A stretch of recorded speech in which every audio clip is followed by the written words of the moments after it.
আচ্ছা,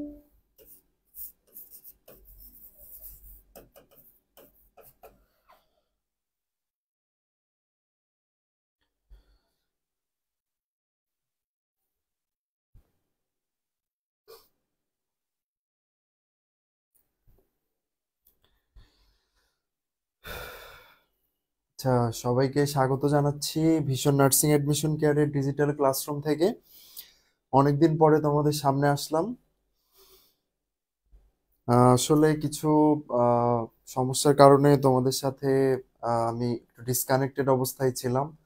তোমরা জানো যে আমার মা অসুস্থ ছিল। আমি আসলে কয়েকদিন ধরেই ওইটা নিয়ে একটু দৌড়াদৌড়ির ভেতরে ছিলাম, তবে অনেক চেষ্টার পরেও আসলে মাকে আর বাঁচাতে পারি নাই। তো যাই হোক, আহ, আমি ডিসকানেক্টেড থাকার জন্য হয়তো বিভিন্ন ধরনের সমস্যায় তোমরা পড়েছো। আমার কিছু ক্লাস পেন্ডিং হয়ে গেছে। তবে দুশ্চিন্তা করো না। সেটা হচ্ছে যে যে ক্লাসগুলা ডিউ রইছে প্রত্যেকটা ক্লাসে আমরা কাভার করে দিব। তোমাদের পড়াশোনায় আশা করি কোনো হ্যাম্পার হবে না এটার জন্য। আর সব থেকে বড় কথা হচ্ছে যে পড়াশোনায় ধারাবাহিকতাটা আসলে জরুরি।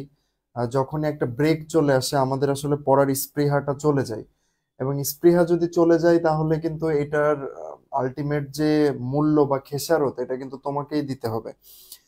কারণ পরীক্ষায় আমরা যে ধরনের রেজাল্ট তোমাদের থেকে দেখছি সেটা আসলে আমাদের এখন যে প্রায় 130 জন স্টুডেন্ট আছে, প্রায় মানে আমি হয়তো এখান থেকে 20 জন, 20 জন বললে আসলে কম হয়ে যাবে, 30 জন 35 জনকে আমি মোটামুটি একটা ভালো আহ, মানে অবস্থানে আছে বলে আমার মনে হচ্ছে যে ওদেরকে আমরা কিছু একটা ভালো কিছু দিতে পারবো।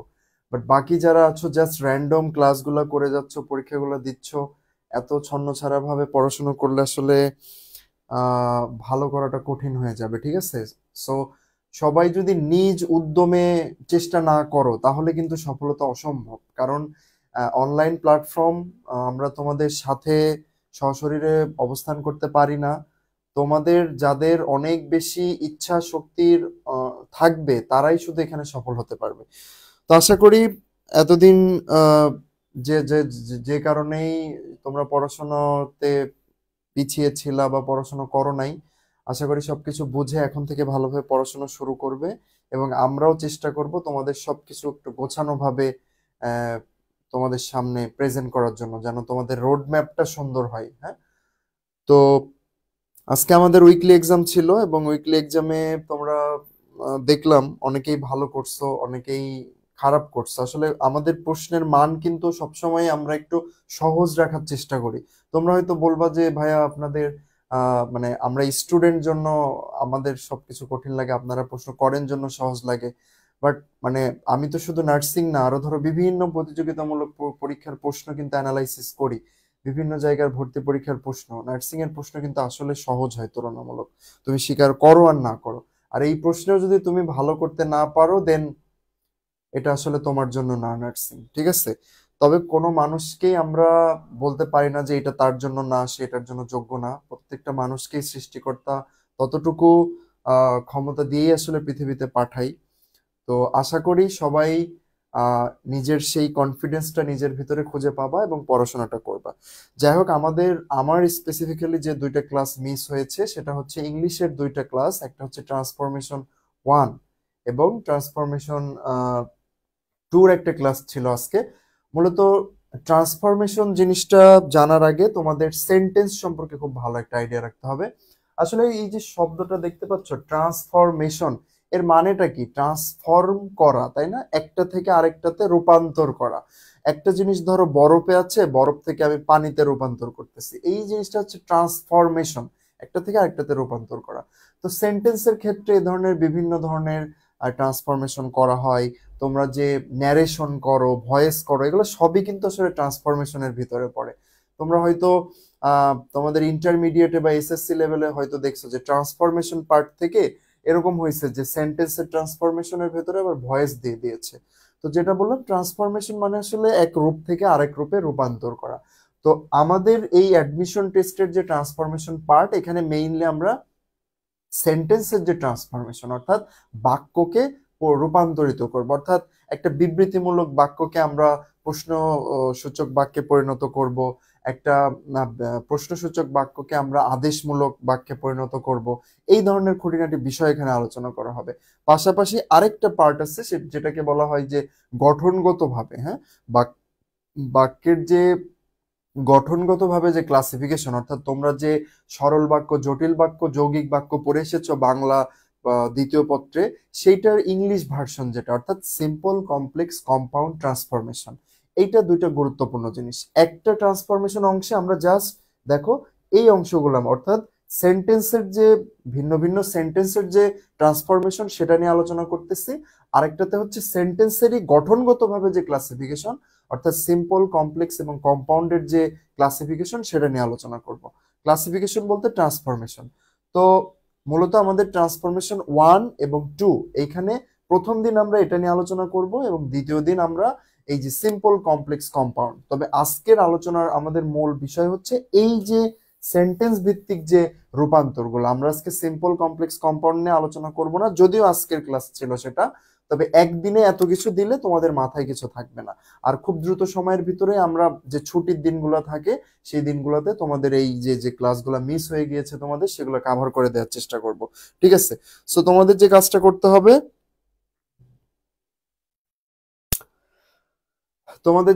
করতে হবে, সেটা হচ্ছে প্রথম থেকে শেষ পর্যন্ত কানেক্টেড থাকবা ক্লাসের সাথে, এবং যদি কোনো কারণে ডিসকানেক্টেড হয়ে যাও অবশ্যই রেকর্ডেড ক্লাসটা দেখে নিবা। ঠিক আছে? তো প্রথমে আমরা শুরু করব যে সেন্টেন্সের যে ক্লাসিফিকেশন, অর্থাৎ তুমি যদি নর্মালি ইংরেজিতে যে ছোটবেলা থেকে পড়ে আসছো যে 5 প্রকার সেন্টেন্স আছে, assertive, interrogative, imperative, optative, exclamatory, জিনিসগুলো আসলে কি? অ্যাসার্টিভ মানে হচ্ছে বিবৃতিমূলক, অর্থাৎ সাধারণ আমরা যে কথাবার্তাগুলো বলি, যেমন আমি খাচ্ছি, ঢাকা বাংলাদেশের রাজধানী, এই ধরনের নর্মাল যে বিবৃতিমূলক যে বাক্যগুলো, সেগুলো হচ্ছে অ্যাসার্টিভ সেন্টেন্স বলে। অ্যাসার্টিভের আবার দুইটা গুরুত্বপূর্ণ ভাগ আছে, হ্যাঁ। একটা হচ্ছে অ্যাফার্মেটিভ, আরেকটা হচ্ছে নেগেটিভ। তো নিশ্চয়ই এটা লেখা দেখে বুঝতে পারছো যে অ্যাফার্মেটিভ আর নেগেটিভ জিনিসটা দ্বারা আসলে কি বোঝানো হলো। অ্যাফার্মেটিভ মানে হচ্ছে হা সূচক, অর্থাৎ পজিটিভ যে কথাগুলো আমরা বলি হা সূচক। যেমন আমি খাই, এটা হচ্ছে একটা অ্যাফার্মেটিভ সেন্টেন্স। আমি যদি বলি আমি খাই না, এটা হচ্ছে একটা নেগেটিভ সেন্টেন্স। তো অ্যাসার্টিভকে দুই ভাগে ভাগ করা হয়, অ্যাফার্মেটিভ এবং নেগেটিভ। এবং এখান থেকেও অনেক প্রশ্ন আসে যে কোনো একটা অ্যাফার্মেটিভ ফর্মে দেওয়া আছে বা হা সূচকে দেওয়া আছে, তোমার সেটাকে নেগেটিভে রূপান্তর করতে হবে। তারপরে দেখো আলোচনা করা হচ্ছে ইন্টারোগেটিভ সেন্টেন্স। ইন্টারোগেটিভ সেন্টেন্স হচ্ছে প্রশ্নবোধক। প্রশ্নবোধক বলতে যে সেন্টেন্সগুলো দ্বারা আমরা প্রশ্ন করি। সিম্পলি ইন্টারোগেটিভ সেন্টেন্সের একটা স্পেসিফিক ধরন আছে, সেটা হচ্ছে এর স্টার্টটা হবে অক্সিলারি দিয়ে, হ্যাঁ, অক্সিলারি দিয়ে, অথবা ডু, ডিড, ডাজ, অথবা কি দিয়ে? ডব্লিউএইচ দিয়ে, হ্যাঁ। এবং লাস্টে কি থাকবে? একটা জিজ্ঞাসা চিহ্ন। বুঝতে পারছো? ইন্টারোগেটিভ সেন্টেন্স শুরু হতে পারে অক্সিলারি দিয়ে, অর্থাৎ সেন্টেন্সের প্রথমেই am, is, are, have, has এগুলো চলে আসতে পারে। আবার দেখো ডু, ডিড অথবা ডাজ এগুলোও চলে আসতে পারে। আবার আসতে পারে ডব্লিউএইচ, অর্থাৎ হু, হোয়ার ও হুজ, হ্যাঁ, হোয়াট, এই ধরনের যে ওয়ার্ডগুলো আছে। তো এবং সর্বশেষ অবশ্যই একটা প্রশ্নবোধক চিহ্ন থাকবে। বাট অ্যাসার্টিভ সেন্টেন্সের ক্ষেত্রে এই অক্সিলারি কিন্তু সেন্টেন্সের প্রথমে থাকে না, এটাই হচ্ছে একটা পার্থক্য। তারপরে দেখো ইম্পারেটিভ। ইম্পারেটিভ মানে হচ্ছে আদেশসূচক বাক্য, উপদেশমূলক বাক্য, অনুরোধমূলক বাক্য, এই ধরনের বাক্যগুলোতে যে স্পেসিফিক গঠনটা থাকে সেটা হচ্ছে ভার্ব। যেটা তোমরা জানো যে কোনো একটা সেন্টেন্স গঠন করতে গেলে কিন্তু আমাদের অবশ্যই একটা ভার্ব লাগবে, তাই না? এই ভার্বটা সেন্টেন্সের একদম প্রথমে থাকে। অর্থাৎ দেখো, মানে তুমি যদি একটা অ্যাফার্মেটিভ সেন্টেন্স গঠন করতে চাও, যেমন প্রথমে সাবজেক্ট আসবে, একটা অক্সিলারি আসবে, তারপরে ভার্ব, তারপরে অবজেক্ট। বাট ইম্পারেটিভের ক্ষেত্রে ভার্বই চলে আসবে আগে, এটা হচ্ছে গঠন। তোমরা জানো এগুলো যদিও। অপটেটিভ হচ্ছে যে মানে আমরা যে প্রার্থনামূলক যে বাক্যগুলো, যেমন আল্লাহ তোমার মঙ্গল করুক, তুমি দীর্ঘজীবী হও, এই ধরনের সেন্টেন্স গুলাকে বলা হচ্ছে অপটেটিভ। ঠিক আছে? আর এক্সক্লামেটরি হচ্ছে বিস্ময় সূচক বাক্য, অর্থাৎ কোনো কিছু শুনে তুমি বিস্ময় প্রকাশ করতেছো বা অবাক হচ্ছ, এই ধরনের এক্সপ্রেশন বোঝাতে আমরা এক্সক্লেমেটরি সেন্টেন্স ইউজ করি, এবং এক্সক্লেমেটরি সেন্টেন্সের লাস্টে একটা এক্সক্লেমেটরি চিহ্ন দেওয়া থাকে। ঠিক আছে, তো মূলত এই যে পাঁচটা স্পেসিফিক ধরন এবং অ্যাসার্টিভের যে দুইটা ধরন, অ্যাফার্মেটিভ এবং নেগেটিভ, এইগুলোর যে রূপান্তর, এগুলো নিয়ে আমরা আজকে আলোচনা করব। ঠিক আছে, তো এতক্ষণ পর্যন্ত খুব বেসিক কথাবার্তা বলেছি। এ পর্যায়ে আমরা চলে যাচ্ছি আমাদের ক্লাসের প্রথম যে টপিক, সেটা হচ্ছে ওই যেটা তোমাদের আগেই বললাম যে অ্যাসার্টিভ সেন্টেন্স দুই প্রকার, একটা হচ্ছে অ্যাফার্মেটিভ আর একটা হচ্ছে কি নেগেটিভ। একটা হচ্ছে অ্যাফার্মেটিভ আর একটা হচ্ছে নেগেটিভ। এই অ্যাফার্মেটিভ মানে হচ্ছে হা বোধক আর নেগেটিভ মানে হচ্ছে না বোধক। তোমাকে প্রশ্ন করতে পারে, একটা অ্যাফার্মেটিভ ফর্ম দেয়া থাকবে, তোমাকে বলবে যে এটাকে নেগেটিভ করো। যেমন ধরো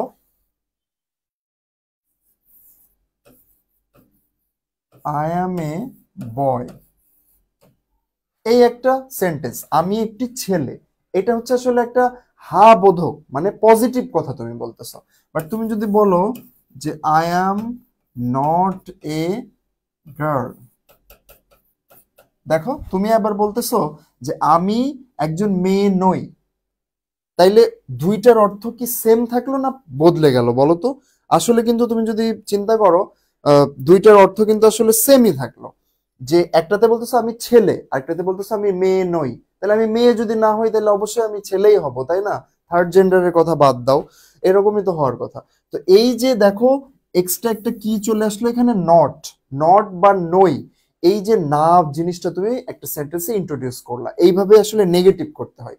তো নর্মালি তো এরকম যদি থাকতো সবকিছু, তাহলে অনেক সহজ হয়ে যেত। বাট কিছু এক্সেপশনাল রুলস আছে, কিছু স্পেসিফিক নিয়মের ভেতর দিয়ে আমরা এগুলো পড়াশোনা করার চেষ্টা করব, সেগুলো নিয়ে আমরা আলোচনা করি। তো কি লেখা রয়েছে দেখো, প্রথম যে রুলসটা, রুলস নাম্বার 1-এ বলা হচ্ছে যে অ্যাফার্মেটিভ সেন্টেন্সে যদি অনলি, অ্যালোন, মেয়ারলি এই ওয়ার্ডগুলো থাকে অ্যাফার্মেটিভ সেন্টেন্সে, তাহলে তাদের স্থানে তুমি কি বসাবা?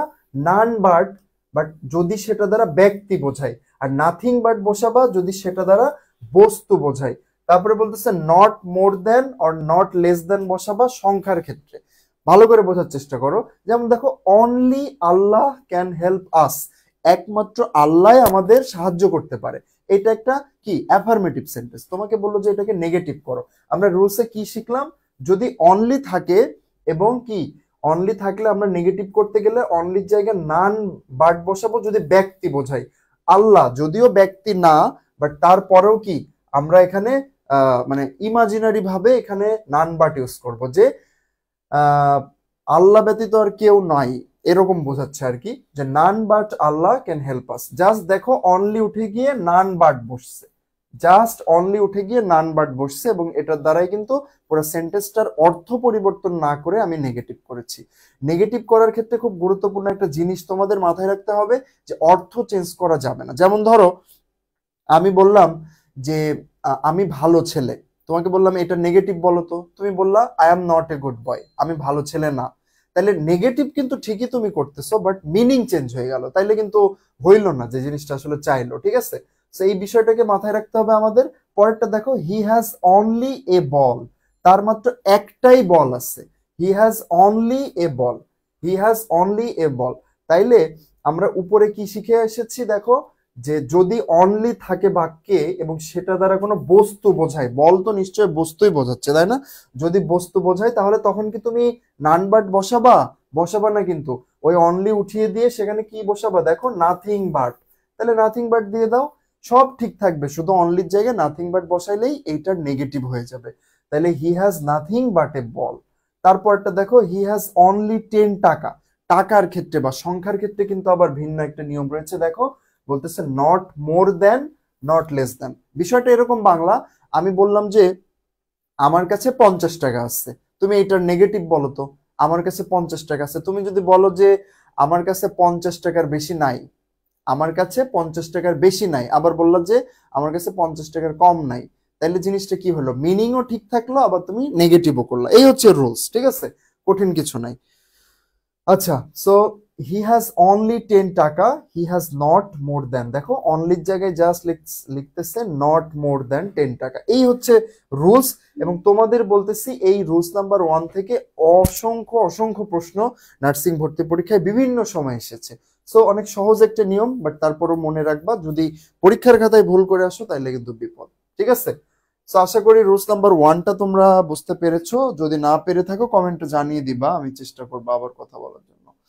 আচ্ছা, সো আমরা এখন আছি অ্যাসার্টিভ সেন্টেন্সের অ্যাফার্মেটিভ টু নেগেটিভ যে অংশটা আছে, হ্যাঁ, অর্থাৎ হা বোধক সেন্টেন্সকে না বোধককে রূপান্তর করার সময় কি কি কাজ করতে হবে আমাদের।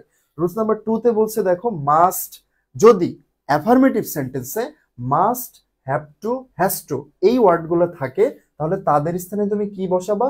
ক্যান নট, বাট এবং মূল ভার্বের ক্যান নট।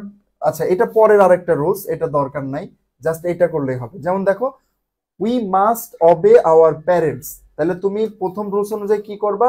মাস্টের জায়গায় জাস্ট দিবা ক্যান নট বাট, মাস্টের জায়গায় জাস্ট দিবা can not but, we can not but অবে our parents. তাহলে কি বুঝলা? বাক্যে যদি মাস্ট বা হ্যাভ টু থাকে, ওটা উঠিয়ে দিয়ে জাস্ট ক্যান নট বাট বসালেই আমি নেগেটিভ করে ফেলতে পারতেছি। ঠিক আছে? তো এটা নিয়ে আর বেশি কথা বললাম না। রুলস নাম্বার 3টা দেখো, তোমাদের মনে হতে পারে যে ভাইয়া বলে বলে চলে যাচ্ছে, বাট খুবই বেসিক, খুব বেশি কথা আসলে বলার সুযোগ নাই, জাস্ট টাচ করে চলে যাচ্ছি। দেখো, 3 নাম্বার রুলসটা বলছে যে অ্যাফার্মেটিভ সেন্টেন্সে যদি বোথ ডট ডট এন্ড থাকে, তাহলে এই স্থানে তুমি কি করবা? নট অনলি এবং বাট অলসো। দেখো, both Dolon and Dola were excited, অর্থাৎ একই সাথে দোলন এবং দোলা এক্সাইটেড ছিল। তুমি এখন এটাকে নেগেটিভ কিভাবে করবা? এইভাবে তুমি চিন্তা করো যে শুধুমাত্র দোলন না, দোলাও এক্সাইটেড ছিল। তো এই যে মানে নেগেটিভ সেন্সটা তুমি নিয়ে আসতেছো, বাট অর্থ পরিবর্তন হচ্ছে না।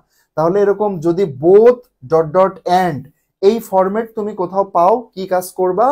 নট অনলি, বোথ উঠে যাবে, কিন্তু বোথ কিন্তু উঠে যাবে, এই বোথ উঠাই দাও।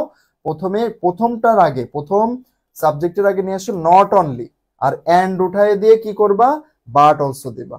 তাহলে not only Dolon, but also Dola were excited, both উঠে যাবে, এন্ড উঠে যাবে, এবং এই বোথের জায়গায় প্রথম বোথের আগে বসবে কি? নট অনলি, এবং এন্ড এর নিচে বসবে কি? But also. সহজ নিয়ম না? এই নিয়মের আন্ডারেও কিন্তু প্রশ্ন এসেছে, খুব সহজ নিয়ম, বাট এখান থেকে প্রশ্ন আসছে অনেকবার। বুঝতে পেরেছো তো?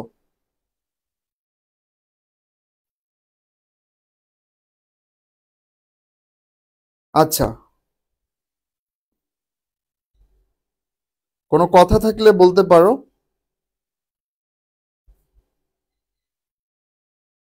ওকে, সো রুলস নাম্বার 4-এ চলে যাচ্ছে আমরা। দেখো, অ্যান্ড দ্বারা যদি দুইটা ভিন্ন শব্দ, হ্যাঁ, অ্যান্ড দ্বারা, দেখো আগেরটাই বোধ ছিল, কিন্তু অ্যান্ড এর আগে আবার বোধ ছিল, বাট এই সেন্টেন্সে কোনো বোধ টোধ নাই।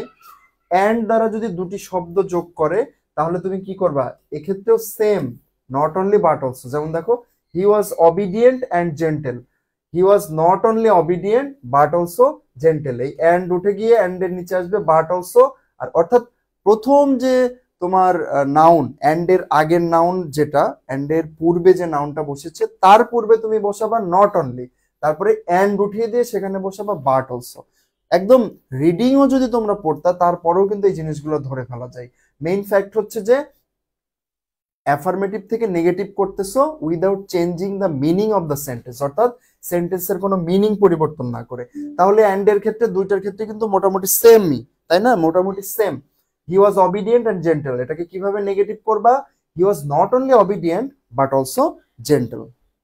আচ্ছা, তারপরে দেখো রুলস নাম্বার 5-এ কি বলছে? বলতেছে কোন সেন্টেন্সে যদি এভরিওয়ান, এভরিবডি, এভরি পারসন বা এভরি প্লাস অন্য যে কোনো কিছু থাকে, তাহলে তার স্থানে তুমি কি করবা? দেয়ার ইজ নো বসাবা। দেয়ার ইজ নো, এগুলো পড়ে আসছো না ছোটবেলা থেকে? অসংখ্যবার পড়ার কথা। তারপরে ওই অ্যাটাচড যে ওয়ার্ডটা আছে, অর্থাৎ যদি থাকে মাদার, তাহলে দেয়ার ইজ নো মাদার, হ্যাঁ। যদি থাকে দেয়ার ইজ নো চিলড্রেন, ধরো এখানে থাকলো চিলড্রেন, তাহলে দিবা দেয়ার ইজ নো চিলড্রেন। এরপরে কি বসাবে? একটা বাট। দেখো, এক্সাম্পল দেখলে তোমরা ক্লিয়ার হয়ে যাবা। Every mother loves her child, তাহলে আমরা এটাকে যদি নেগেটিভ করতে চাই, কি শিখলাম? এভরি থাকলে দেয়ার ইজ নো সেন্টেন্সের প্রথমে নিয়ে আসতে হবে। তাহলে নিয়ে আসো, there is no, attached word কোনটা? এভরির সাথে অ্যাটাচড ওয়ার্ড কি ছিল? মাদার, তাহলে পরে সেটাই বসাবা, দেয়ার ইজ নো মাদার। তারপরে ওরা কি বসাতে বসছে? পরে একটা বার্ড চলে আসবে, তারপরে যা আছে তাই। There is no mother but loves her child. সহজ কিনা বলো? জাস্ট এভরি উঠিয়ে দিয়ে দেয়ার ইজ নো অ্যাটাচড ওয়ার্ডটা বসিয়ে দাও, বাটানো, বাকি যা ছিল তাই। এইটা কিন্তু আরেকটা খুবই ভেরি ভেরি ইম্পর্টেন্ট রুলস। এই রুলসটা থেকে এবছর প্রশ্ন আসতে পারে, ঠিক আছে? এবছর এই রুলস থেকে প্রশ্ন আসতে পারে, সো রুলসটা সবাই খুব ভালোভাবে আয়ত্ত করবা, যদিও সহজ তারপরেও তোমাদের ভালোভাবে এটা পড়তে হবে। রুলস নাম্বার 6 একটু ফলো করো। বলছে অ্যাজ সুন অ্যাজ থাকলে no sooner had dot dot than. এটা তো একদম মুখস্থ তোমাদের থাকার কথা, তাই না? নো সোনার ডট ডট দেন। তাহলে দেখো as soon as the thief saw the police, যেই মাত্র চোরটা পুলিশকে দেখলো হি র্যান অ্যাওয়ে। হ্যাঁ, as soon as soon as the thief saw the police he ran away। তাইলে এখানে কি বললো, যদি এরকম ফরম্যাট তুমি দেখো তাইলে কি করবা, বাক্যের প্রথমেই as soon as উঠাই দিয়ে কি বসাবা, no sooner had the thief। তারপরে কিন্তু একটা খেলা আছে এখানে, বুঝতে হবে, the police then he ran away। দেখো এখানে কমাটা উঠে একটা দেন বসছে, এবং এখানে খেয়াল করো, যদিও থিপের পর এখানে স ছিল, বাট এখানে এসে হয়ে গেল সিন। কেন সিন হয়ে গেল সেটার কারণ কিন্তু দেখো এই যে হ্যাড আছে, তাই না? নো সোনারের পরে হ্যাড আছে, এবং তোমরা কি জানো যে হ্যাডের পরে ভার্বের থার্ড ফর্ম হয়। তাহলে এই জন্যই দেখো খুব ছোট্ট একটা জিনিস, কিন্তু তোমার পরীক্ষা দিয়ে এসে তোমার বাসায় এসে মনে হবে আমার তো এই প্রশ্ন হয়েছে, বাট আসলে তুমি সঠিক উত্তর দিয়ে আসো নাই, ঠিক আছে? তাইলে no sooner had the thief, এবং তারপরে কি করবা, যেহেতু হ্যাড আছে এজন্য পরের স ভার্বটা কি হয়ে যাচ্ছে, সিন, ভার্বের থার্ড ফর্ম হয়ে যাচ্ছে। দ্য পুলিশ, এরপরে কমা উঠিয়ে এখানে কি বসাইছো, দেন হি র্যান অ্যাওয়ে, বাকি সব ঠিক থাকবে। এই হচ্ছে বেসিক রুলস। এখান থেকেও প্রশ্ন আসছে অনেকবার। এই যে প্রথম যে 6টা রুলস পড়াইলাম সবগুলাই গুরুত্বপূর্ণ, এবং আমার যতটুকু ধারণা এখান থেকে সম্ভবত তোমাদের প্রশ্ন থাকার কথা না, বাট তারপরেও যদি থাকে অবশ্যই জানাবা। আচ্ছা, রুলস নাম্বার 7 এ চলে আসি। বলছে দ্য সুপারলেটিভ ডিগ্রি যদি থাকে তার স্থানে নো আদার। এটা হচ্ছে ডিগ্রির, এই ডিগ্রির রুলসটা আমরা একটু পরে শিখবো, কারণ তোমাদের ডিগ্রির উপরে বিস্তারিত ক্লাস হবে, ডিগ্রির রুলসটা আজকে না শিখলেও চলবে। দেখো প্রতিশব্দ নট যুক্ত করে বিপরীত শব্দ, এইটা খুব ইন্টারেস্টিং একটা বিষয়, যে অ্যাফার্মেটিভ সেন্টেন্সকে নেগেটিভ করার ক্ষেত্রে আরেকটা খুব দারুণ খুব মজার একটা জিনিস আছে। সেটা কি জানো, যে তোমাকে যে কাজটা করতে হবে, যে অক্সিলারি ভার্বের পরে একটা নট আনতে হবে, এবং যে ভার্ব যেটা থাকবে সেটার একটা প্রতিশব্দ করতে হবে। প্রতিশব্দ মানে বিপরীত শব্দ। দেখো আই শ্যাল রিমেম্বার ইউ, তুমি যদি লেখো I shall not forget you, দেখো রিমেম্বারের বিপরীত। বিষয়টা এরকম, ধরো আমি বললাম যে আমি একজন ভালো ছেলে, আর আমি যদি এটাকে উল্টাই দিয়ে বলি যে আমি খারাপ ছেলে নই, তাহলে কি অর্থ ঠিক থাকলো কিনা আমাকে বলো? আমি খারাপ ছেলে নই আর আমি ভালো ছেলে, দুইটার কিন্তু আসলে মিনিং এ কিন্তু খুব বড় কোনো পরিবর্তন হয় নাই। তো এইরকম একটা রুলস আছে যেটাকে বলা হয় প্রতিশব্দ নট যুক্ত করে বিপরীত শব্দ করতে হবে। সেটা হচ্ছে অক্সিলারি ভার্বের পরে একটা নট নিয়ে আসবা, এবং পরের যে ভার্বটা থাকবে সেই ভার্বের একটা প্রতিশব্দ বা বিপরীত শব্দ লিখবা। যেমন I shall not remember, remember মানে মনে রাখা, আর রিমেম্বারের বিপরীত শব্দ কি, ফরগেট বা ভুলে যাওয়া। তাইলে একটা নট নিয়ে আসো এবং এখানে বিপরীত করো, আলটিমেটলি কি হইলো, মানে আগে যা ছিল তাই, জাস্ট তুমি এটাকে কি নেগেটিভ করার একটা সুযোগ পেলে, ঠিক আছে?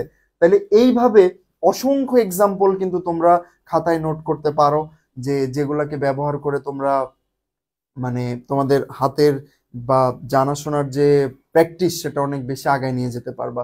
কাজ করতে হবে একটাই, অক্সিলারি ভার্বের পরে একটা নট নিয়ে আসতে হবে, এবং কি করবা, এই ভার্বের বিপরীত শব্দটা লিখবা। হ্যাঁ, গুড থাকলে ব্যাড, ব্যাড থাকলে গুড, হ্যাঁ, মিষ্টি থাকলে তিতা, তিতা থাকলে মিষ্টি, সোজা থাকলে উল্টো, উপর থাকলে নিচ, হ্যাঁ, এরকম। আচ্ছা, সো রুলস নাম্বার 8ও আমরা বুঝলাম। রুলস নাম্বার 9 যেটা, যে অলওয়েজ যদি থাকে তাহলে অলওয়েজ থাকলে কি করবা, নেভার, নেভার প্রতিশব্দ। আচ্ছা এক মিনিট দেখি, Raven always attends the class, Raven never misses the class. তোমরা একটু খেয়াল করো তো, এই যে নেভার মানে এই রুলসটার ক্ষেত্রেই একটা ব্যতিক্রমী নিয়ম আর কি 9 নাম্বার। সেটা হচ্ছে দেখো উপরে আমরা বলছিলাম যে তোমরা প্রতিশব্দ তো গঠন করবা, ঠিক আছে, প্রতিশব্দ গঠন করার আগে কি করবা, একটা নট নিয়ে আসবা। বাট এই রুলসে বলতেছে যদি দেখো কোনো অ্যাফার্মেটিভ সেন্টেন্সে অলওয়েজ আছে, তাহলে তুমি নেগেটিভে গিয়ে কি করবা, নট নিয়ে আসবা না, নেভার নিয়ে আসবা। অলওয়েজ থাকলে নেভার নিয়ে আসবা, তারপরে প্রতিশব্দ। দেখো সেম কাজ করছে। Raven always attends the class. Raven always এর জায়গায় কিন্তু কি বসাতে বলছিলাম, নট বসবে না, সেটি না বসে কি বসাইছে, নেভার, বাট মিনিং কিন্তু সেম, মিনিং সেম। তাহলে রাবেন নেভার, এবং তারপরে কি বলছিল নিয়মে আমাদের, প্রতিশব্দ অর্থাৎ বিপরীত শব্দ বসাতে হবে। তাইলে এই যে অ্যাটেন্ডস, অ্যাটেন্ডস এর বিপরীত শব্দ কি? অ্যাটেন্ডস মানে হচ্ছে ক্লাসে কি জয়েন হওয়া, তাই না, উপস্থিত হওয়া। অ্যাটেন্ড মানে উপস্থিত হওয়া, আর মিস দেয়া মানে কি, উপস্থিত না হওয়া, উল্টাটা। তো সেম কাজটাই করছে, রাবেন নেভার মিসেস দ্য ক্লাস। এই ধরনের উদাহরণ আসলে পারবা তো? তাহলে শুধুমাত্র যদি দেখো অলওয়েজ আছে তখন নট বসাবা না, নেভার বসাবা, বাকি সকল ক্ষেত্রে এই রুলসটা ফলো করবা।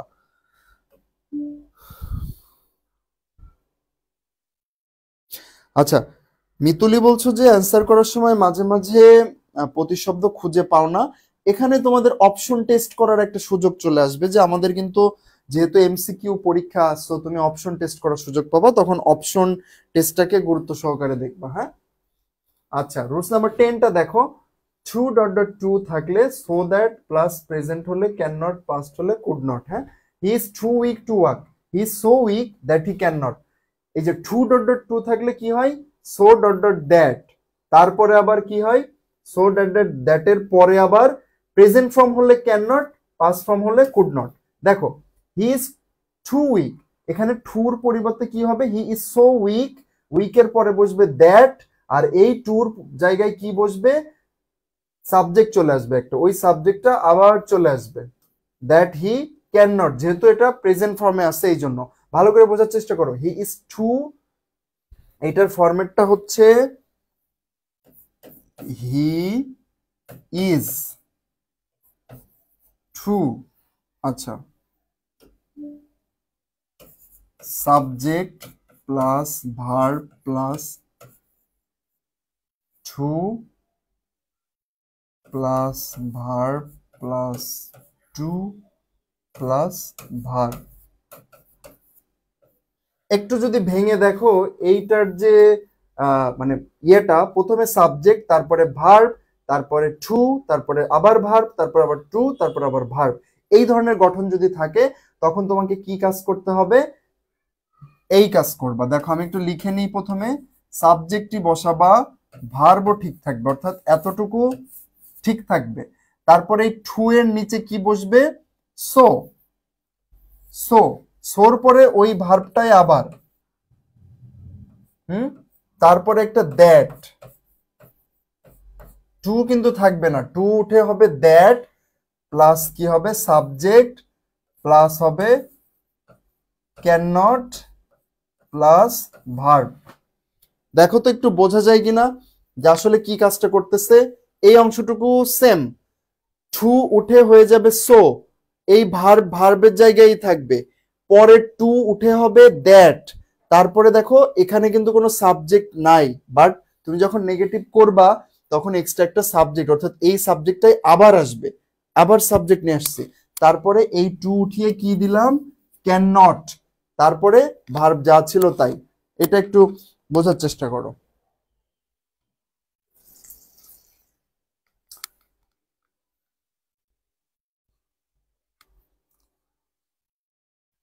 ওকে, সো বুঝেছো আশা করি।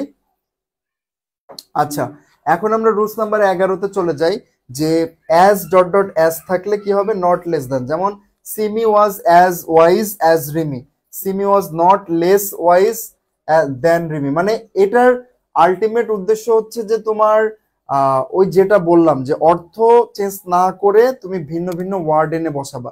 এখন পর্যন্ত আমরা এই যে 10 পর্যন্ত যে রুলস গুলা পড়েছি, আসলে এর ভেতর থেকেই ম্যাক্সিমাম প্রশ্নগুলো আসে। পরে যেগুলো আছে জাস্ট এক্সট্রা তোমাদের কিছু নিয়ম দেওয়া হয়েছে, বাট সেখান থেকে প্রশ্ন আসার সম্ভাবনা খুবই কম। তোমরা প্রথম এই প্রশ্নগুলো অধিক গুরুত্ব সহকারে দেখবা, ঠিক আছে? আচ্ছা,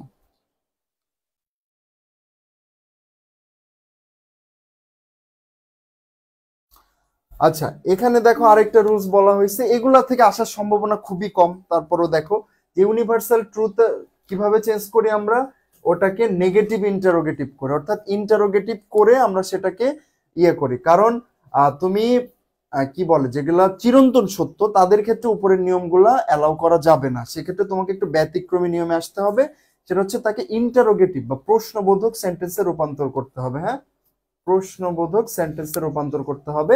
এবং তোমরা জানো যে প্রশ্নবোধক সেন্টেন্স করার নিয়মগুলো আমরা একটু পরে শিখবো, সো 12 নম্বর নিয়ম আমরা এখন কথা না বলি।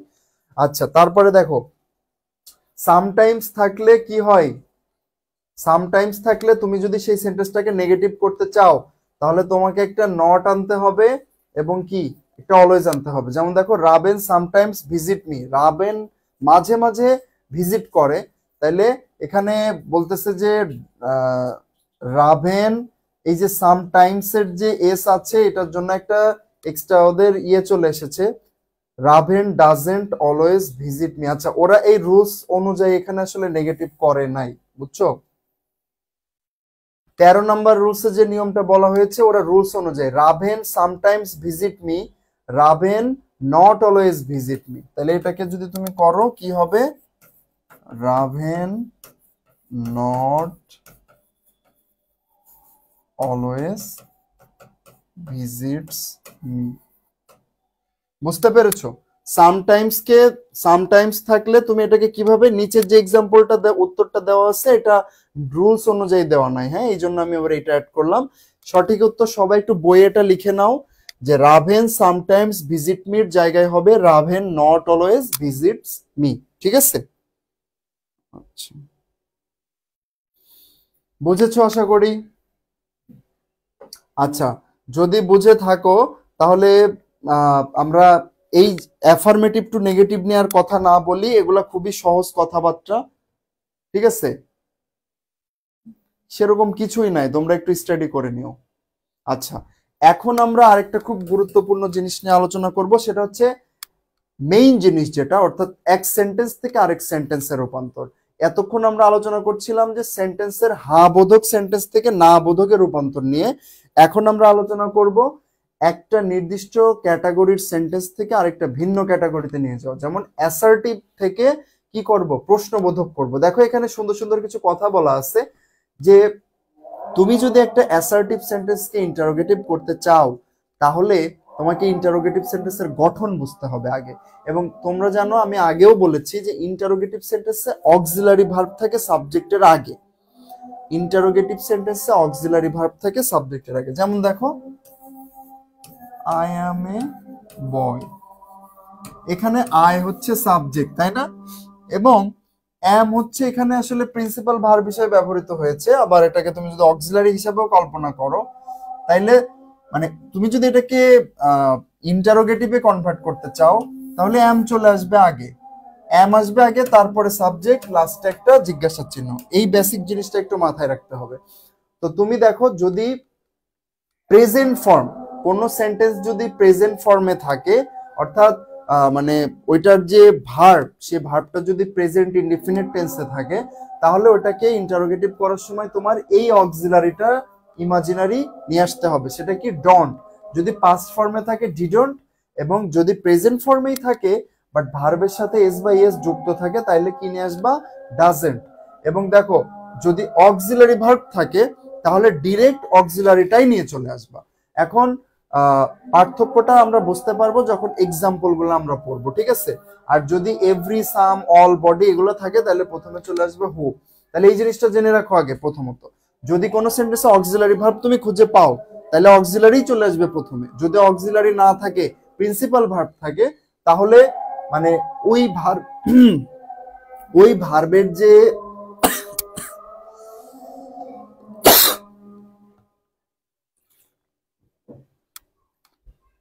ওই ভার্ব কোন টেন্সে আছে এটার উপরে ভিত্তি করে তুমি এইটা ডিসাইড করবা যে সেখানে কি ডোন্ট হবে নাকি ডিডন্ট হবে নাকি ডাজেন্ট হবে। বুঝতে পারছো? আমরা এক্সাম্পল দেখলে ক্লিয়ার হবো। দেখো আরেকটা গুরুত্বপূর্ণ জিনিস হচ্ছে ইন্টারোগেটিভ করার সময় সবসময় নেগেটিভ ইন্টারোগেটিভ করব আমরা, ঠিক আছে? নেগেটিভ ইন্টারোগেটিভ করব। মানে সেন্টেন্স যদি থাকে আই অ্যাম এ বয়, তাহলে আমি ইন্টারোগেটিভ করার সময় বলবো যে এইন্ট আই এ বয়, আমি কি একটা ছেলে নই, এরকম। দেখো যদি সেন্টেন্সটি অ্যাফার্মেটিভ হয় তাহলে নেগেটিভ ইন্টারোগেটিভ করব। নেগেটিভ ইন্টারোগেটিভ কি বুঝতেছো তো? সেটা আমরা এক্সাম্পল দেখলে বুঝে যাব। এবং কি এই যে এটা দেখেই তো বুঝতে পারতেছো, ডন্ট, ডু আসতে পারতো, তাই না? ডিডন্ট, শুধু ডিড আসতে পারতো, এক্সট্রা একটা নট চলে আসতেছে কেন? কারণ অ্যাসার্টিভ সেন্টেন্স থেকে ইন্টারোগেটিভ করার সময় আমরা আমরা নেগেটিভ ইন্টারোগেটিভ করতেছি। কেন নেগেটিভ ইন্টারোগেটিভ করতেছি জানো? কারণ তোমার প্রশ্ন দ্বারাই তুমি বোঝাই দিচ্ছ যে আসলে উত্তরটা কি। যেমন আজ আমরা ঢাকা যাব, তুমি যদি প্রশ্ন করো আজকে আমরা ঢাকা যাব না, তার মানে তুমি বুঝাই দিলা যে নিশ্চয় তাহলে প্রি প্ল্যান্ড কিছু ছিল, আজকে ঢাকা যাওয়ার কথা ছিল, তাই না? এরকম। আচ্ছা, যদি সেন্টেন্সটি অ্যাফার্মেটিভ হয় তাহলে নেগেটিভ ইন্টারোগেটিভ করবা, আর যদি নেগেটিভ হয় তাহলে শুধু অ্যাফার্মেটিভ করবা, ঠিক আছে? শুধু অ্যাফার্মেটিভ ইন্টারোগেটিভ করবা। যেমন দেখো, হি ওয়াজ ভেরি জেন্টল, সে ছিল খুবই জেন্টল। এখন যদি কোনো সেন্টেন্সে দেখো যে অ্যাম, ইজ, আর, ওয়াজ, ওয়ার আছে, এখানে তোমার একটু বোঝা বোঝা একটা ফ্যাক্টস আছে যে তোমাদের কিন্তু অক্সিলারি ভার্ব এবং প্রিন্সিপাল ভার্ব শেখানোর সময় আমি বলছিলাম যে কোনো সেন্টেন্সে যদি এই ওয়াজ, ওয়ার, অ্যাম ব্যতীত অন্য কোনো ভার্ব না থাকে, ওই সেন্টেন্সে কিন্তু ওইটা প্রিন্সিপাল ভার্ব হিসেবে কাজ করে। হ্যাঁ, বাট এই ক্ষেত্রে মানে যখন তুমি এই ধরনের ফরম্যাট পাবা এবং সেটাকে ইন্টারোগেটিভ করতে বলবে, তখন ডিরেক্ট এইটাকেই নিয়ে যাবা, মানে এর সাপেক্ষে আর তখন ওটাকে প্রেজেন্ট ইনডিফিনিটে আছে বা পাস্ট ফর্মে আছে এরকম চিন্তা করা যাবে না। তোমরা আমাকে বলো তো, হি ওয়াজ ভেরি জেন্টল এটা কোন টেন্সে আছে? নিশ্চয় বলবো প্রেজেন্ট ইনডিফিনিট, তাই না? ওয়াজ বা বি, সরি পাস্ট ইনডিফিনিট বলবা, কারণ বি ভার্বের কি সেকেন্ড ফর্ম আছে এখানে। সো আমরা আগেই বলেছিলাম যে যদি অক্সিলারি তুমি খুঁজে পাও তাহলে অক্সিলারিটাই প্রথমে নিয়ে যাবা এবং নেগেটিভ করবা। আমরা এখন কথা বলছি যে অ্যাসার্টিভ সেন্টেন্সকে কিভাবে আমরা নেগেটিভ করতে পারি। প্রথম কাজ করতে হবে এই অক্সিলারিটাকে প্রথমে নিয়ে আসবে এবং নেগেটিভ করে, তাহলে ওয়াজেন্ট হয়ে গেল। তারপরে আবার সাবজেক্ট বসে যাবে, বাকি যা থাকবে তাই, বাট লাস্টে অবশ্যই একটা প্রশ্নবোধক চিহ্ন দিতে হবে। তোমাদের পোস্টে যদি এরকম করে দেয় যে উত্তর যেটা সেটাই এর নাম্বার অপশনে দিয়ে রাখছে বাট লাস্টে জিজ্ঞাসার চিহ্ন দেয় নাই, তুমি পরীক্ষার টেনশনে এত টেনশনে থাকবা যে যে ভুলটা তুমি করে ফেলবা সেটা হচ্ছে যে কি বলে মানে যেহেতু মিলে গেছে তুমি সরাসরি ওইটাকেই সঠিক উত্তর দেখাই দিবা, পরে এসে দেখবা যে ওখানে জিজ্ঞাসা চিহ্ন ছিল না। সেই ভুলটা করা যাবে না। দেখো, he is not a good person, same যেহেতু এম ইজ আর আছে, হোক সেটা প্রিন্সিপাল ভার্ব হিসাবে বা অক্সিলারি ভার্ব হিসাবে বসছে, এম ইজ আর থাকলেই সেটাকে নিয়ে চলে আসো প্রথমে। এবং যেহেতু এটা নেগেটিভ আছে এই জন্য তো আমরা আগেই বললাম নেগেটিভ থাকলে আবার অ্যাফার্মেটিভ ইন্টারগেটিভ করবা। তাহলে is he a good person, এটাতে বললাম he is not a good person, এবং এটার ইন্টারোগেটিভ করার সময় আমরা নট নেগেটিভ তখন আবার অ্যাফার্মেটিভ করতেছি। সহজ জিনিস কিন্তু। এখন এখানেই যদি তুমি দেখতা যে ধরো এরকম পাইলা, আই প্লে ফুটবল, তোমরা আমাকে এই সেন্টেন্সটার ইন্টারোগেটিভ ফর্মটা লিখে দাও। তোমরা আমাকে এই সেন্টেন্সটার ইন্টারোগেটিভ ফর্মটা লিখে দাও যে আই প্লে ফুটবল, এটার প্রশ্নবোধক বাক্য কি হবে?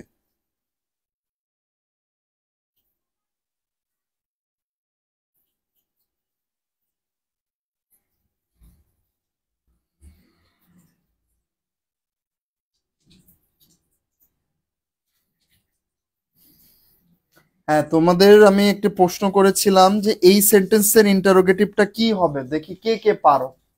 এই assertive sentence I play football এটার ইন্টারোগেটিভ সেন্টেন্সটা কি হবে, দেখি সবার আগে কে উত্তর দিতে পারে। জিন্নি আক্তার বলছো আই ডোন্ট প্লে ফুটবল, আমি কিন্তু এটাকে বলতেছি ইন্টারোগেটিভ করতে, জিন্নি। আচ্ছা, রনক বলছো ডু আই প্লে ফুটবল। আচ্ছা, পার্থদেব বলছো ডোন্ট আই প্লে ফুটবল। আচ্ছা আচ্ছা, এখন পর্যন্ত যারা উত্তর দিয়েছো, হ্যাঁ পার্থদেব এবং ঋতু তোমাদের উত্তর সঠিক হয়েছে। যে আমরা বলেছিলাম যে এই রকম ফরম্যাট যদি তুমি দেখো এবং সেখানে তোমাকে প্রথমে হিসাব করতে হবে যে এই ভার্বটা আসলে কোন টেন্সে আছে এবং এটা আসলে প্রেজেন্ট ইনডিফিনিট টেন্সে আছে, এবং প্রেজেন্ট ইনডিফিনিট টেন্সের ভার্ব থাকলে কি করবা? ডোন্ট নিয়ে আসবা, তাই না? আর যদি সাবজেক্ট থার্ড পারসন সিঙ্গুলার হইতো তাহলে ডাজেন্ট নিয়ে আসতা, তাই না? তাইলে এখানে কি হবে? ডোন্ট। রনক কিন্তু বলছো যে ডু, নট ডু, ডোন্ট হবে। তারপরে সাবজেক্ট, তারপরে যা আছে তাই, তাই না? এবং লাস্টে একটা জিজ্ঞাসা চিহ্ন। আচ্ছা, এখন আমাকে বলো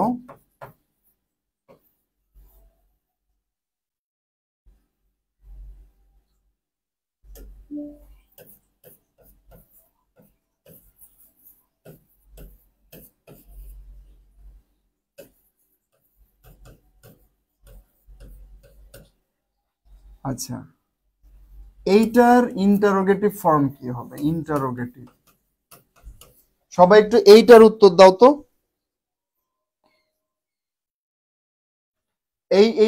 এই অপশনটার উত্তর দাও যে হি গোজ টু মার্কেট, এইটার ইন্টারোগেটিভ কি হবে?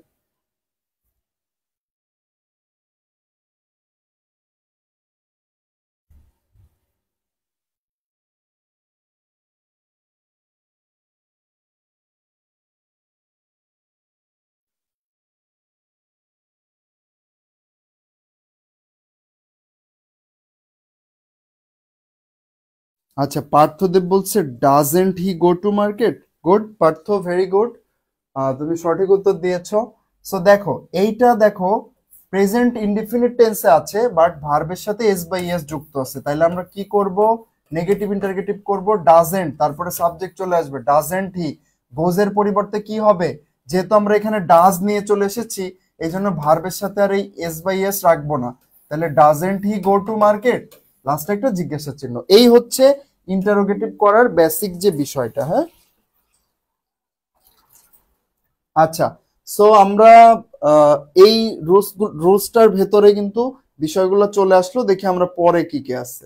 দেখো, তাহলে উপরে আমরা আলোচনা করলাম হচ্ছে যে অক্সিলারি ভার্ব যদি থাকে তখন কি করব, আর না থাকলে কি করব সেটার আলোচনাও হয়ে গেছে। বাট সেটা দেখো রুলস নাম্বার 2 তে আসছে যে প্রেজেন্ট ফর্ম হলে ডু বা ডন্ট আনবা, পাস্ট ফর্ম হলে ডিড বা ডিডন্ট আনবা, আর ভার্বের সাথে এস বাই এস থাকলে ডাজ বা ডাজেন্ট আনবা। যেমন দেখো, he plays football, doesn't he play football? They did not play football yesterday, they did not একদম বসাই দিচ্ছে। তাহলে কি করবা? অক্সিলারিটাকে আগে নিয়ে আসবা। Did they play football yesterday, এই যে ডিড, এ আসলে একটা ইমাজিনারি অক্সিলারি, বুঝতে পারছো? ডি, ডু, ডিড এগুলো হচ্ছে একটা ইমাজিনারি অক্সিলারি। হ্যাঁ, আচ্ছা, মোটামুটি কনসেপ্ট আসলে এটাই, যা অলরেডি আলোচনা করে ফেলেছি। একটা এক্সেপশন আছে, সেটা হচ্ছে যদি কোনো সেন্টেন্সে দেখো যে নেভার আছে, তখন সেটার ইন্টারোগেটিভ করার সময় নেভার রাখা যাবে না, কারণ নেভার তো নেগেটিভ, এবং তোমাকে নেগেটিভ ফর্মে যদি থাকে সেটাকে ইন্টারোগেটিভে কনভার্ট করার সময় কি অ্যাফার্মেটিভ করতে হবে। এই জন্য কি করবা? এভার করতে হবে। বাট অন্যান্য নিয়ম কিন্তু সেম। দেখো, এই যে ড্রিঙ্ক, এই ড্রিঙ্কের হিসাব করে কিন্তু এই সেন্টেন্সটার ইন্টারোগেটিভ করছে যে আই নেভার ড্রিঙ্ক টি।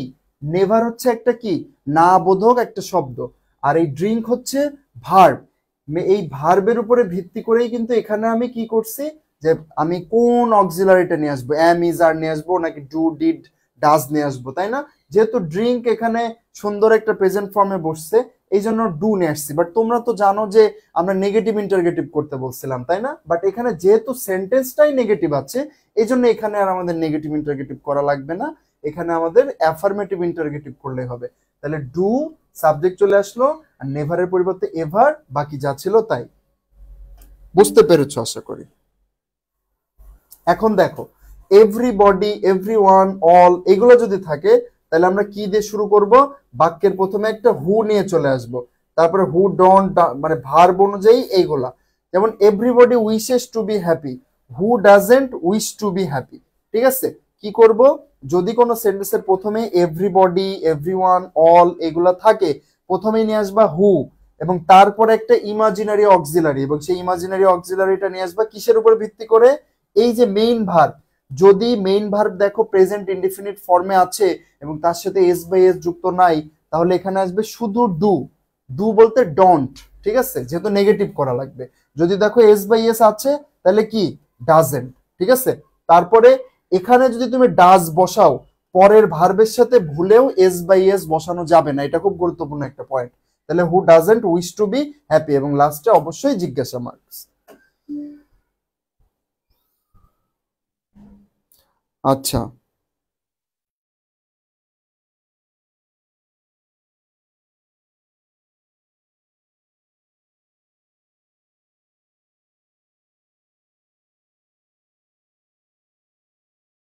আচ্ছা দেখো, আর যদি দেখো যে এভরি বডি বা এভরি ওয়ান না থেকে এরকম থাকলো যে এভরি ম্যান বা এভরি মাদার, এভরি চিলড্রেন এরকম করে যদি থাকে, তাইলে আমরা এই ফরম্যাটটা ইউজ করব। কি ফরম্যাট দেখো, এভরি প্লাস নাউনের স্থানে কি করব, ইজ দেয়ার এনি তারপরে নাউনটা আনবো। হ্যাঁ, এই এভরির পরিবর্তে কি আনবো, ইজ দেয়ার এনি, তারপরে যে মানে যে তোমার একদম সাথে লাগানো যে ওয়ার্ড সেটা বসাবা।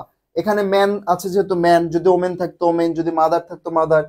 যেমন আমরা বলি না, every mother loves her child, every mother loves her child. আচ্ছা, is there any man who, তারপরে একটা কি আসবে, রুলস অনুযায়ী একটা হু, এবং ডোন্ট, ডাজেন্ট বা ডিডেন্ট, অর্থাৎ এই ভার্বের সাথে হিসাব নিকাশ করে তুমি একটা অক্সিলারি নিয়ে আসবা হুর পরে। যেহেতু এখানে উইশেস আছে, তাহলে কি করবা, ডাজেন্ট। হ্যাঁ, who doesn't wish to be happy. আচ্ছা, আমি তোমাদের একটা এক্সাম্পল দিই।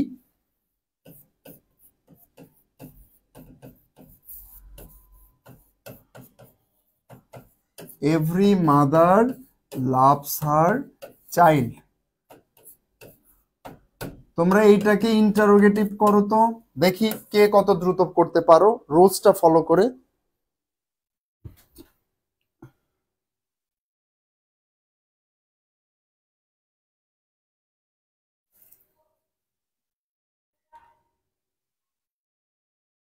একটু দ্রুত করো, ঠিক আছে, আমাদের সময় খুবই কম।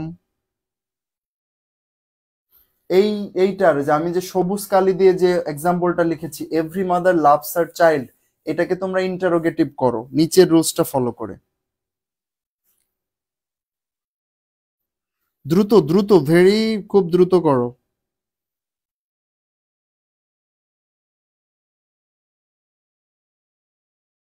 এখন পর্যন্ত কিন্তু কেউ উত্তর করো নাই। পার্থদেব বলছে, is there any mother who doesn't love her child? আর কেউ উত্তর দাও, বাকিরা চুপ করে আছো কেন? কঠিন লাগছে কি ক্লাস?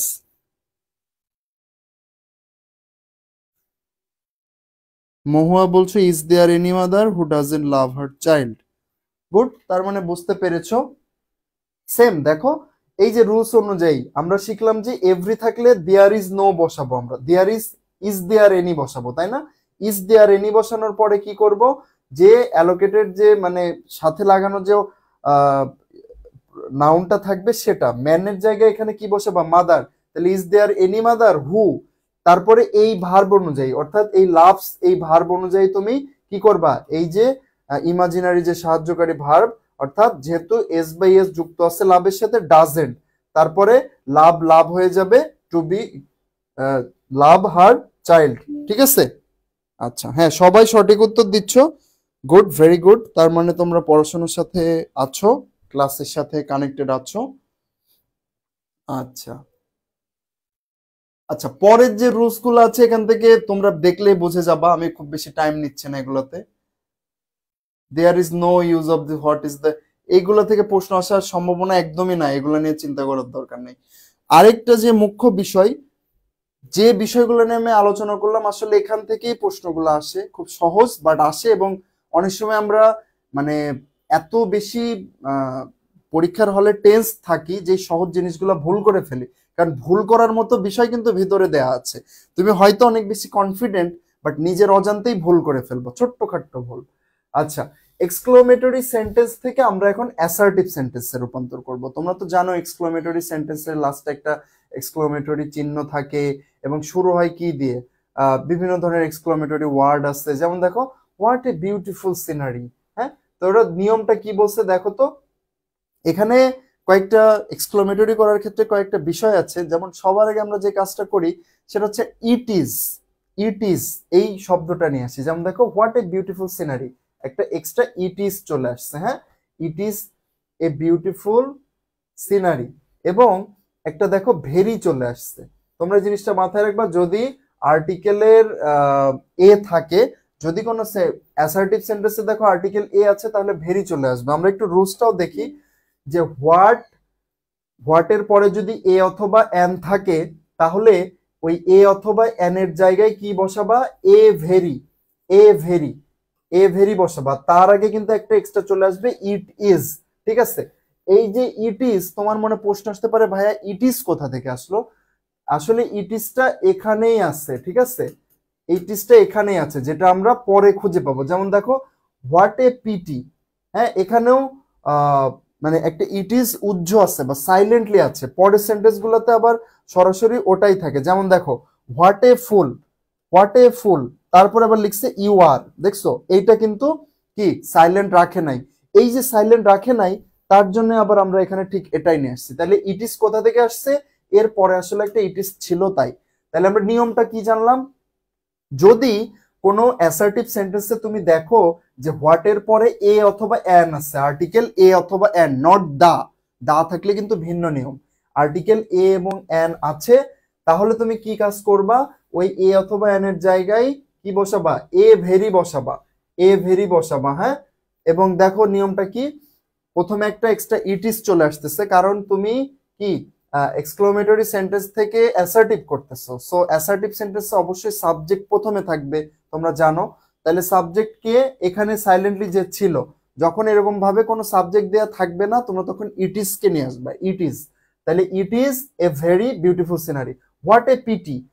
এরপরেও আমরা সেম ভাবে কাজ করব, ইট ইজ যেহেতু আর্টিকেল এ আছে, তাইলে আমরা কি করব, ইট ইজ এ গ্রেট ভার্সও দিছে, গ্রেট পিটি দিছে, কারণ এখানে আমরা এ ভেরিও দিতে পারি, এ গ্রেটও দিতে পারি। এইখানে একটা কথা আছে, সেটা হচ্ছে যে তুমি ভেরি ইউজ করবা অ্যাডজেক্টিভের আগে, আর গ্রেট ইউজ করবা নাউনের আগে। তোমরা আমাকে বলো তো, যে সিনারি, এই যে বিউটিফুল, বিউটিফুল অ্যাডজেক্টিভ নাকি noun? It is a beautiful scenery, এটা একটা সুন্দর দৃশ্য, এই সুন্দর হচ্ছে একটা অ্যাডজেক্টিভ, এই জন্য আমরা ইউজ করেছি কি ভেরি। আর এই ক্ষেত্রে দেখো পিটি, পিটি হচ্ছে আসলে একটা নাউন, এই নাউন হওয়ার কারণে এখানে ভেরি না বসে কি বসলো, গ্রেট, ঠিক আছে। আচ্ছা, সেকেন্ড রুলসটার ক্ষেত্রে দেখি আমরা, উপরের গুলো তো ছিল হোয়াট দিয়ে, দেখি হাউ এর ক্ষেত্রে ঘটনাটা কি।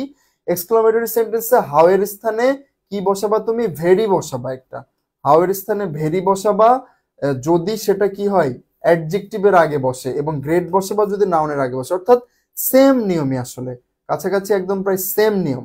তাহলে দেখো তো, হাউ ফরচুনেট ইউ আর, এইখানে দেখো এই যে যেটা আমার সাবজেক্ট, সেটা কিন্তু পরে লাস্টে দেওয়া আছে। সো এই সাবজেক্টটাই তুমি নিয়ে আসবে প্রথমে, ইউ আর, তারপরে কি আসবে, ভেরি। কেন ভেরি, কারণ ফরচুনেট বলছে, ফরচুনেট মানে হচ্ছে সৌভাগ্যবান, এবং সৌভাগ্যবান হচ্ছে একটা অ্যাডজেক্টিভ, এবং অ্যাডজেক্টিভের আগে কি বসে, ভেরি বসে। তাইলে you are a very fortunate, you are very fortunate. আচ্ছা, তারপরে হচ্ছে what a fool you are, you are what a fool you are. তাইলে ইউ আর তো প্রথমে চলে আসবে, আমরা আগেই বলেছি যে অবজেক্ট হিসেবে যে সাবজেক্টের পার্টটা ছিল সেটাকে নিয়ে আসো।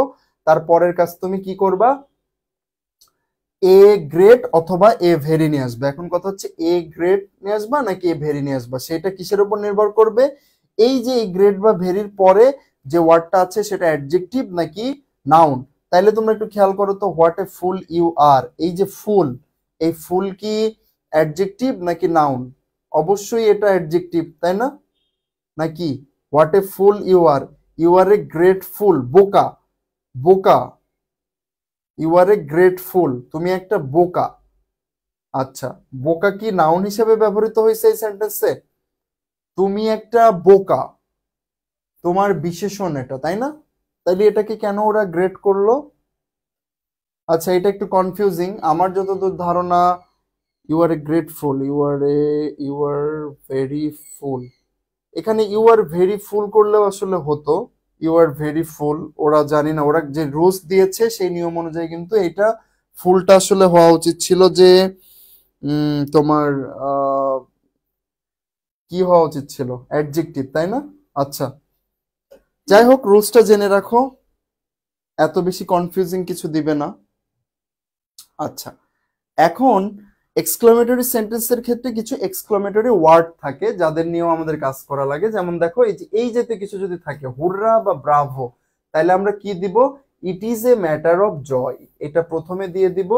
তারপরে একটা এক্সক্লামেটরির যে চিহ্নটা উঠে একটা দ্যাট বসবে, তারপরে বাকি যা আছে তাই, হ্যাঁ। হুররা বা ব্রাভোর পরিবর্তে কি বসাবা, it is a matter of joy, তারপর একটা দ্যাট, তারপর যা আছে তাই। It is a matter of joy that we have won the game, hurrah উঠাই দিলা, এক্সক্লামেটরি সেন্টেন্স উঠাই দিলা। সেম ভাবে হুররা বলতে আসলে উচ্ছ্বাস প্রকাশ করা হয়, আর এই যে অ্যালাস জাতীয় ওয়ার্ড গুলা দ্বারা আসলে কি খুব খারাপ কিছু বোঝানো হয়, যে হাই হাই সর্বনাশ হয়ে গেছে এরকম। তাহলে এরকম যদি হয়, তখন তোমরা, এরা একটু ভিন্ন একটা রোজ দিছে, বাট তোমরা এখানে দিবা ইট is a matter of sorrow, ঠিক আছে? ইট is a matter of sorrow একটু লিখে নাও, বাকি যা থাকবে তাই। It is a matter of sorrow that he has failed, ঠিক আছে? এরা একটু ভিন্ন নিয়মে করছে, বাট এই নিয়মেও তুমি করতে পারবা, জাস্ট জয়ের জায়গায় বসাই দিবা সরো, ঠিক আছে? ইট is a matter of sorrow that he has failed.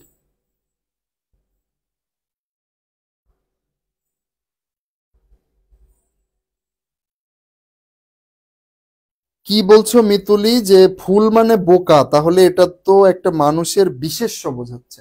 বিশেষ্য মানুষের আবার বিশেষ্য বোঝায় কিভাবে? মানুষের বিশেষণ বোঝাতে পারে, তাই না? আচ্ছা, রুলস নাম্বার 5 যেটা,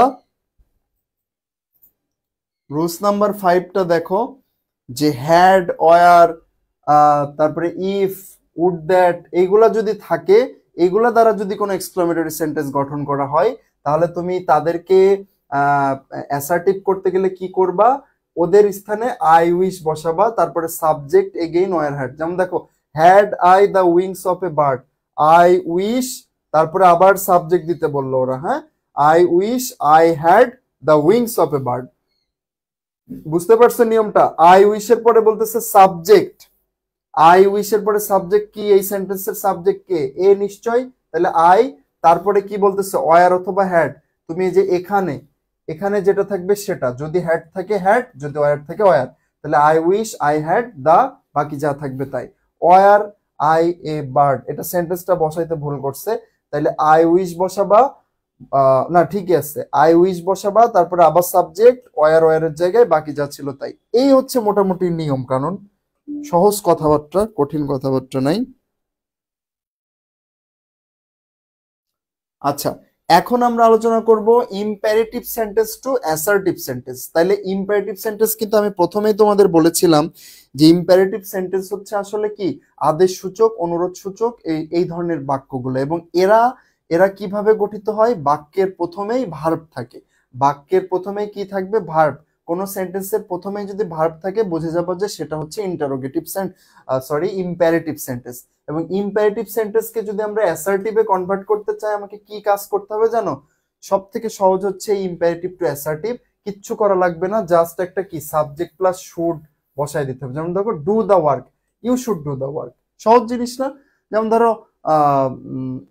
র্যান্ডম যে কোনো, close the door, you should close the door, এরকম। হ্যাঁ, যদি এরকম দেখো, তাহলে কি করবা? ডুর আগে একটা জাস্ট সাবজেক্ট প্লাস শুড। এখন বলতে পারো যে ভাইয়া সাবজেক্ট কে? তাই তো জানি না, এখানে তো কোনো সাবজেক্টই দেয়া নাই। ডু দ্য ওয়ার্ক, তুমি চিন্তা করো তো, আমি যদি বলি ডু দ্য ওয়ার্ক, কাজটা করো, তাহলে তুমি কি আমাকে বললা? আমি কি এখানে আই দিব? I should do the work. আমি বলতেছি যে দরজাটা খোলো, তাহলে আমি কি এটা বলবো আমার দরজাটা খোলা উচিত, নাকি বলবো তোমার দরজাটা খোলা উচিত?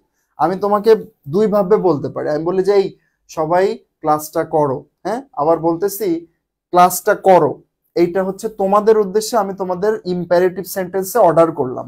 আর আমি যদি বলি তোমাদের ক্লাসটা করা উচিত, আমি অ্যাসার্টিভ সেন্টেন্সে বিবৃতিমূলক ভাবে বললাম। তাহলে সাবজেক্ট কে আসবে? ইউই তো আসবে, তাই না? কারণ আমি তো আরেকজনকে বলতেছি। আচ্ছা, এই ক্ষেত্রেই কিছু এক্সেপশন আছে, যেমন প্লিজ যদি থাকে, তাহলে হবে কি? You are requested to. Please উঠাই কি বসাবা? You are requested to. একদম মুখস্থ কিন্তু এগুলা, এগুলা একদম মুখস্থ, এগুলো বোঝানোর কিছু নাই। প্লিজ উঠায় you are requested to. Do not run, do not এর স্থানে ইউ শুড নট বসাবা। হ্যাঁ, ডু নট এর জায়গায় should not, you should not. Never থাকলে ইউ শুড নেভার। এই হচ্ছে আসলে ফ্যাক্টস, মানে আমাদের সেন্টেন্সগত যে পরিবর্তন। এবং এখান থেকে অনেক প্রশ্ন আসে, বিশেষ করে যারা ডিপ্লোমা নার্সিং পরীক্ষা দিবা, তোমাদের অন্তত একটা প্রশ্ন কিন্তু এই আজকে যতটুকু পড়াইলাম এখান থেকে চলে আসবে। এবং বিএসসি দের তুলনামূলক তোমার সিম্পল কমপ্লেক্স কম্পাউন্ড থেকে প্রশ্ন বেশি আসে। সেই ক্লাসটাও দ্রুত সময়ের ভিতরে হবে। তো ক্লাসটা মূলত এতটুকুই ছিল, আমাদের বইয়ের এই অংশে যতটুকু ছিল পড়ানো কমপ্লিট। আগামীকাল এর উপরে পরীক্ষা নেওয়ার চেষ্টা করব। এবং বাকি যে অংশটা থাকলো, অর্থাৎ ট্রান্সফরমেশনের 2, ক্লাস নাম্বার 2, সেই ক্লাসটা আমরা দ্রুত সময়ের ভিতরে নেব। কারো কোনো প্রশ্ন থাকলে বলতে পারো, কারো যদি কোনো প্রশ্ন থাকে বলতে পারো, চেষ্টা করব সেটার উত্তর দেওয়ার। কারো কোনো প্রশ্ন আছে কি? আচ্ছা, এখন পর্যন্ত কেউ কোনো প্রশ্ন করো নাই, সো সবার জন্য শুভকামনা রইলো। ভালোভাবে পড়াশোনা করো। অবশ্যই মুখস্থ রাখা খুব বেশি কঠিন হবে না মারুফা, খুব বেশি নাই এবং সহজ। তুমি একটু পড়তে গিয়ে দেখবা যে সহজ। হ্যাঁ, একটু ওয়ার্ড মিনিং করে করে পড়বা।